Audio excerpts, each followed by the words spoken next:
अवाता कंपनीला मागितलेल्या खंडणीमध्ये संतोष देशमुखांचा अडथळा होता। कंपनीची बाजू घेत देशमुखांनी आव्हान दिलं होतं, म्हणून कराडसह इतर आरोपींनी देशमुखांची हत्या केली। सीआयडीचा मोठा दावा।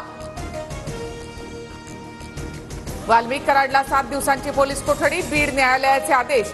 संतोष देशमुखांच्या हत्येमध्ये सहभाग आहे की नाही याच्या चौकशीसाठी कोठडी।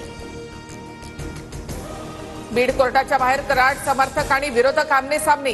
दोन्ही बाजूचे वकीलही आंदोलनामध्ये सहभागी।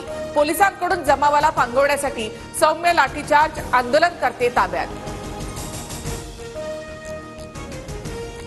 हत्येच्या दिवशी वाल्मिक कराडने संतोष देशमुखांना धमकी दिली। तपास अधिकाऱ्यांचा कोर्टात दावा।